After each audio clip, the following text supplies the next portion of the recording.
Hey everyone, welcome back. Now, today's video has been on the back burner for a while, and a recent comment that was made asking for assistance in how a particular thing could be done sort of triggered my memory to go, hey, I need to do a video on that. And I thought, hang on, I've got 15 minutes spare, let's do it. So this is really around how you can use external values within your Blueprint code to be able to, have intelligent drop downs and other things, have a lot more logic in your inputs within your Blueprint, or cloud template as it's formerly known. Now this capability, I can't remember the version that it came in. It might have been 8.5 or one of the 8.5 dot something, but as you know, vRA is basically on a monthly release for on-prem. It's very hard to keep up with all the features and functionality that they're putting in, and I'll be doing another what's new, but I'll just bundle up a whole lot of different releases in one. So this capability is in there now. Obviously I'm running on 8.6 at the moment. I haven't upgraded to 8.6.1, which just dropped a couple of days ago. And within Blueprints, I've covered it in part 4, I think it was, of the Blueprinting 101 series, which was around ternary operators and other functions within a blueprint. But at the end of the day, they're not used on inputs. They're used on, the values of properties, and they're very basic, like a single if statement, essentially saying, if value equals X, then display this, if not, display that. It's very simple, very black and white there. So what we're going to look at today is really around the inputs, and how we can, get a lot more smarter, especially when you want to do things like the particular question was around, what about if I want a blueprint that's going to do multiple OSs, Windows-based and Linux-based, but then under that, I've got a whole heap of different versions of those, like 2019, 2016, 2012, or maybe I've got Core OS, Ubuntu, Fedora, Red Hat, doesn't really matter, right? But it's just being able to have that more intelligent inputting without having to go to custom forms. So what we're doing is actually very similar to custom forms, except you can do it straight in the Blueprint now, right? So let's get into it. So what I'll show you is we will build one up from scratch. So this is just a basic blueprint. I just created it. There's nothing in there.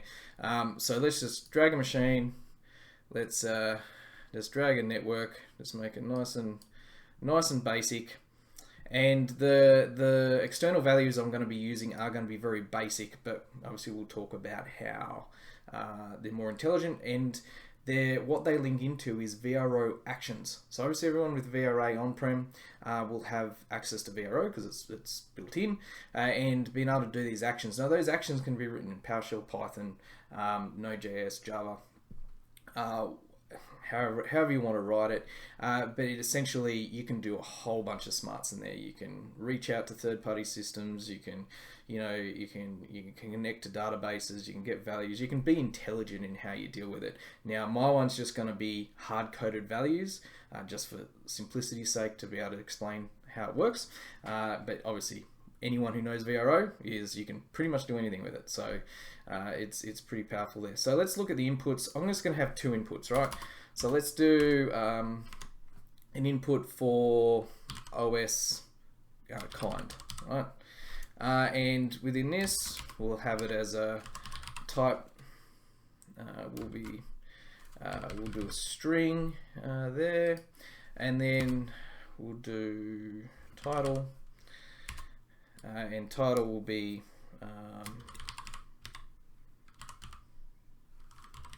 operating system family.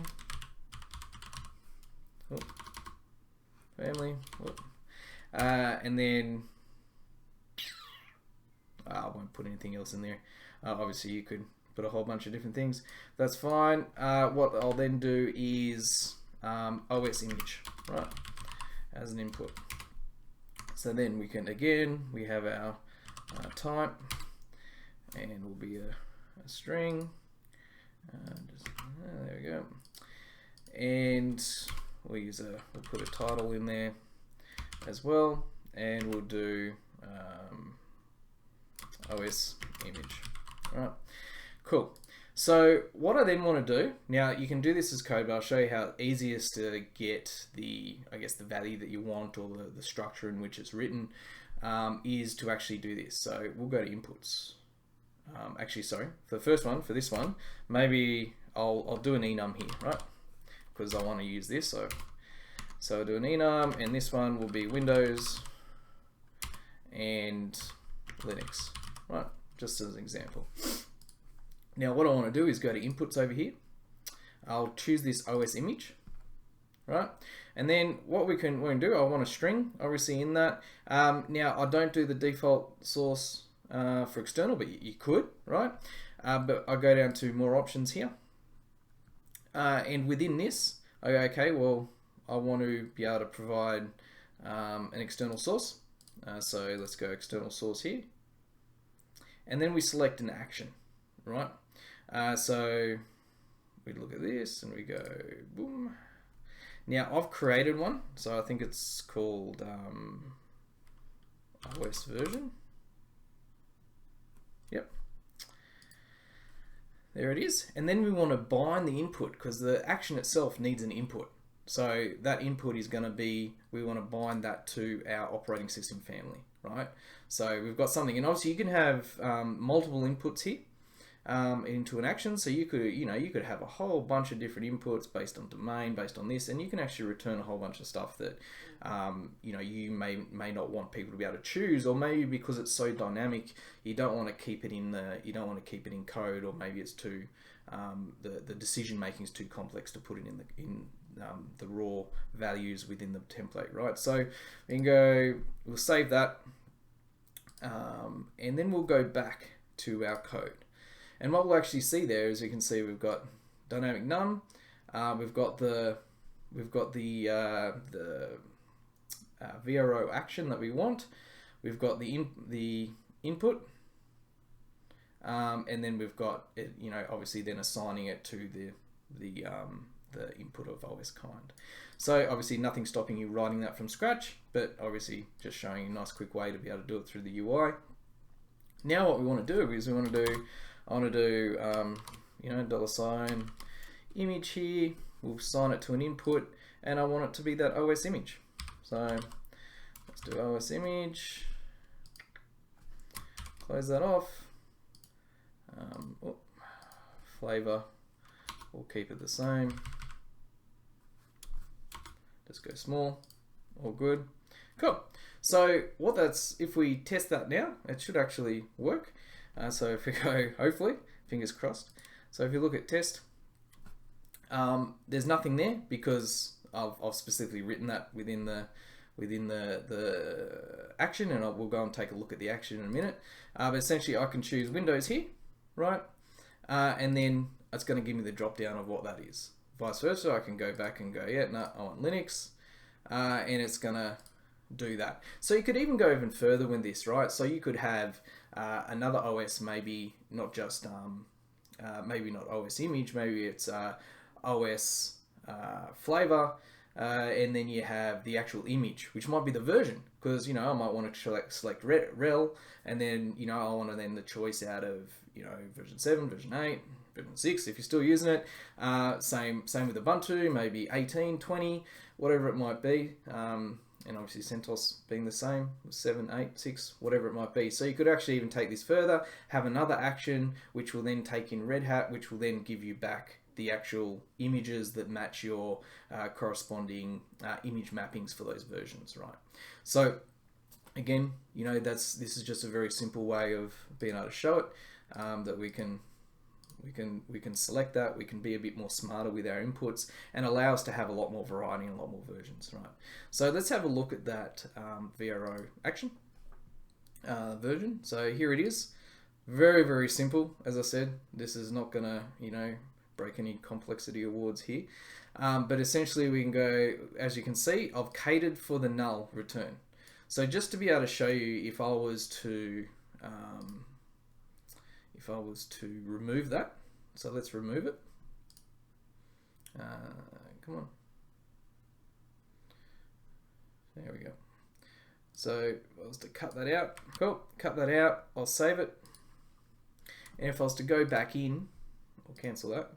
I was to go back in and go test, because it's trying to take something in there. It's gonna, because nothing's filled in there by default. So that's where you could have a default value that you want in there. Maybe it's Windows, maybe it's Linux, whatever the most popular one is. Then that wouldn't error. But because I don't have that default value in there, it's essentially trying to take a value of null into it. So I've got to cater for that, right? So that's all that first bit was, is catering for that, and just I guess good practice in general.